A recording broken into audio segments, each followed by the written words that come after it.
Halo Bapak Ibu dan Saudara yang terkasih dalam Tuhan, apa kabarnya hari ini? Semoga Bapak Ibu dan Saudara selalu dipenuhi dengan kebaikan, dengan kesehatan, dan berkat Tuhan yang melimpah. Bertemu lagi dalam Sapa Keluarga yang Anda saksikan hari ini.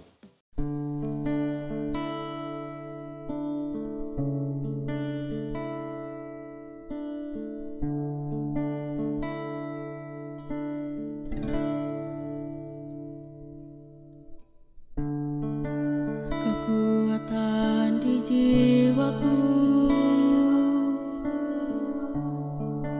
ketenangan batinku, ada dalam hadirat-Mu, menyembah-Mu.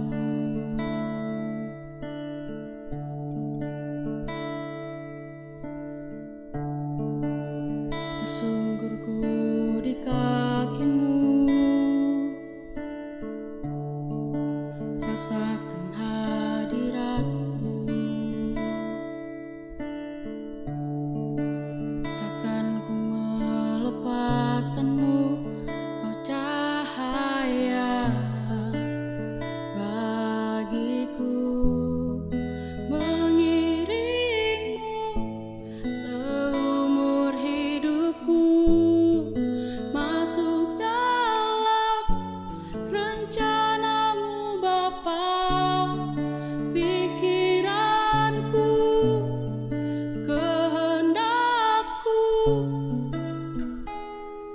ku serahkan padamu.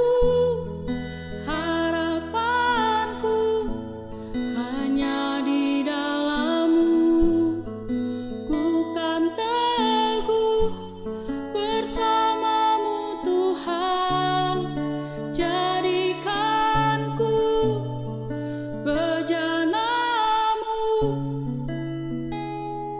untuk memuliakan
Perkenalkan Ibu Bapak, Saudara-saudari yang terkasih di dalam Tuhan, nama saya Yogi Hapsoro. Saya pendeta di GKJ Jenar Keparang, Purworejo. Saat ini saya berada di GKJ Jatirejo, Pepandan Durensari. Gereja di mana saya konsulen sejak tahun 2015. Saat itu ketika saya diangkat menjadi konsulen GKJ Jatirejo, khususnya di Pepandan Durensari ini, gedung gerejanya mengalami kerapuhan sehingga ambruk separuh. Cilakanya itu Bapak Ibu dan Saudara, saya mendapatkan anugerah berupa rubuhnya gereja ini. Saudara-saudara, saat sudah mau menjalankan tugas tetapi saya menerima berkat berupa gereja yang ambruk. Sudah lungkrah, sudah tanpa harapan, sudah jalannya di sini itu jelek. Gereja ini ndeso di perbukitan Menoreh, Kecamatan Bagelen, Purworejo. Jemaatnya juga tidak lebih dari 50 yang isinya adalah orang-orang tua. Jumlah keseluruhan jemaatnya itu enggak lebih dari 50 orang. Boro-boro mereka berpikir untuk membangun gereja. Persembahannya untuk menghidupi kegiatan gereja saja Senin dan Kemis. Maksudnya Senin dan Kemis baru ada uangnya. Saudara-saudara yang terkasih di dalam Tuhan, menghadapi situasi seperti itu, saya merasa tanpa pengharapan. Saya merasa tidak mampu. Saya merasa untuk tidak bisa mengerjakan segala sesuatu yang utama pembinaan iman juga tidak dapat berjalan dengan baik. Sudah jalan menuju ke gereja ini, kalau orang Klaten menyebutnya adalah kaliasat atau sungai yang kering, isinya hanya batu dan tanah. Belum lagi jaraknya, cara menempuh ke sini ini penuh dengan perjuangan. Tanpa harapan, lungkrah saya secara pribadi. Lalu jemaat di sini, ya itu tadi, boro-boro berpikir tentang perbaikan gereja. Kehidupan mereka juga sangat terbatas. Tapi ibu bapak, saudari-saudara, di tengah kehilangan pengharapan itu, saya mencoba mengupload di media sosial tentang kondisi gereja itu tahun 2015. Tanpa dinyana, tanpa ada yang direncanakan, ada yang menghubungi saya. Almarhum Bapak Pendeta Firdaus dari GKJ Bandung. Dia menanyakan tentang kondisi gereja. Dilanjutkan percakapan ngalor ngidul, dibarengi juga percakapan dengan Mas Indra. Saat itu, saya menerima sebuah anugerah yang luar biasa di tengah pengharapan yang sudah sepertinya hilang dan sulit dicapai. Panitia Paskah tahun 2015 GKJ Bandung beserta seluruh warga jemaatnya akan memberikan seluruh aksi Paskah di GKJ Bandung untuk menjadi modal awal pembangunan GKJ Jatirejo Pepandan Durensari. Ibu bapak, saudara-saudari, modal awal itu ya kami tidak punya dulu. Jangankan modal awal, balik lagi untuk kehidupan bergereja, gereja ini tidak bisa mencukupi dengan baik. Tetapi di tengah pengharapan yang susah, di tengah situasi yang sulit, kondisi geografis yang sulit, Tuhan mengirimkan pengharapannya lewat jemaat Tuhan. Almarhum Bapak Pendeta Firdaus dan seluruh jemaat GKJ Bandung untuk gereja di tempat ini. Pengharapan adalah sesuatu yang penting dalam kehidupan manusia. Begitu seseorang kehilangan pengharapan, maka dengan cepat kondisinya akan semakin drop. Semakin menurun, lalu kehilangan pegangan kehidupan.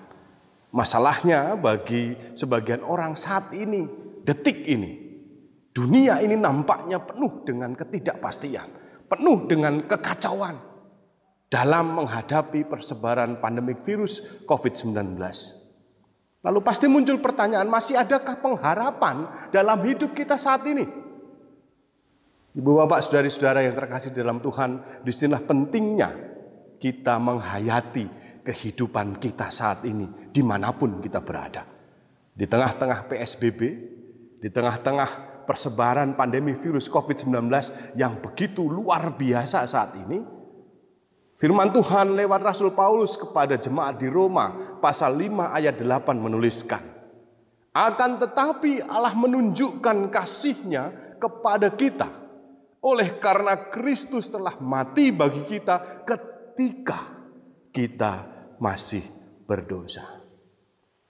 Roma 5 ayat 8 ini menuliskan dan mengajak kita semua untuk memfokuskan diri pada kasih karunia Allah yang mewujud pada pengharapan dan pengorbanan di dalam Kristus. Dan catatan tadi adalah itu terjadi saat kita masih berdosa. Melalui pengorbanan Kristus kita mempunyai pengharapan hidup. Melalui pengorbanan Kristus kita diperdamaikan dengan Allah dan menjadi anak-anaknya. Nah, catatan Paulus ini, saudara-saudara, menjadi menarik. Karena saat kita masih berdosa, ketika kita masih berdosa, Allah sudah menyatakan kasih karunia-Nya. Allah menyatakan kasih karunia itu justru saat kita masih di dalam dosa. Apalagi kalau kita sudah menjadi anak-anaknya. Mungkinkah Allah menarik kasih karunia-Nya? Tidak mungkin, bukan? Karena itu, ibu bapak, saudari-saudara yang terkasih di dalam Tuhan Yesus Kristus, jangan pernah berhenti berharap, sebab pengharapan kita tidak mengecewakan. Yang sering mengecewakan adalah ketika kita meletakkan pengharapan kita pada keinginan kita sendiri. Padahal terkadang rencana Allah itu bisa berbeda dengan keinginan kita. Mari bersama fokus pada fakta bahwa kita ini adalah anak-anak Allah. Kita diajak oleh Rasul Paulus untuk bersandar pada kasih karunia-Nya. Itu bukan berarti kita tidak boleh membawa keinginan kita, boleh. Tetapi letakkanlah keinginan kita, keinginan diri kita itu di bawah kasih karunia Allah. Jadi semisal keinginan dalam hidup kita, kemauan-kemauan kita tidak terwujud, saudara-saudara, itu berarti Tuhan sedang menyiapkan kasih karunia yang lebih baik dalam hidup kita. Kasih karunia yang lebih sempurna bagi kehidupan kita. Keinginan-keinginan kita, ibu bapak, saudari-saudari, saat ini mungkin berbeda jauh dengan apa yang terjadi. Tetapi justru mari kita saat ini di tengah-tengah pandemi virus COVID-19 ini, di rumah masing-masing, di dalam kehidupan kita, di dalam kehidupan keluarga, persekutuan, maupun di dalam kehidupan bertetangga, bermasyarakat, kita juga harus berfokus pada fakta bahwa kita ini adalah anak-anak Allah. Kita diminta untuk bersandar kembali kepada kasih karunia-Nya. Boleh kok kita membawa keinginan-keinginan kita, tetapi mari juga meletakkan itu semua di bawah kasih karunia Allah. Bahwa kasih karunia Allah itu lebih besar dan lebih baik bagi kehidupan kita. Maka mari belajar kembali untuk menahan diri di tengah-tengah situasi ini. Menahan diri untuk tidak mudik, menahan diri untuk tidak berkumpul, menahan diri untuk bisa mengendalikan hawa nafsu kita, hawa nafsu keinginan kita, untuk kembali bersandar pada kasih karunia Allah yang memberi pengharapan, yang memberi kekuatan, yang memberi kedamaian. Yang sudah Ia nyatakan di dalam pengorbanan di kayu salib, di dalam kebangkitannya. Jadi hiduplah dalam cintanya, hidup dalam cinta kasih Tuhan dan jangan pernah berhenti berharap kepada Tuhan. Itu juga bukan berarti kita berhenti untuk menjaga diri, menjaga keluarga kita, menjaga lingkungan kita. Tetapi justru di bawah kasih karunia Allah, kita diminta untuk bisa mengasihi orang lain dengan menjaga jarak, dengan mematuhi peraturan-peraturan yang telah digariskan oleh pemerintah.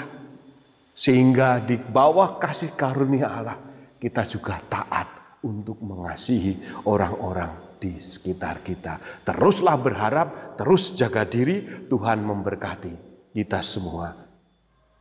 Amin.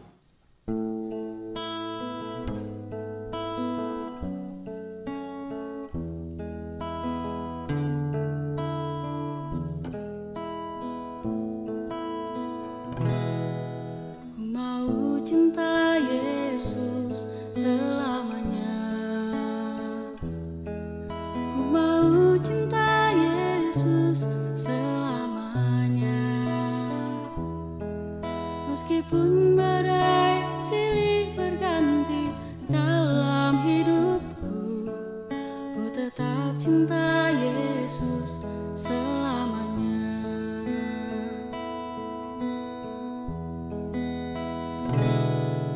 Ku mau cinta Yesus selamanya. Ku mau cinta Yesus selamanya. Meskipun badai silih berganti dalam hidupku, ku tetap cinta Yesus selamanya. Ya Aba, Bapa, ini aku anakmu, layakkanlah seluruh hidupku. Ya Aba, Bapa, ini aku anakmu, pakailah sesuai dengan rencanamu.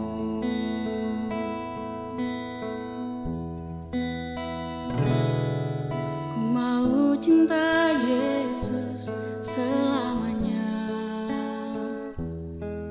Ku mau cinta Yesus selamanya. Meskipun badai silih berganti dalam hidupku, ku tetap cinta Yesus selamanya. Ya Aba, Bapa, ini aku anakmu, layakkanlah seluruh hidupku. Ya Aba, Bapa, ini aku anakmu, pakailah sesuai dengan rencanamu.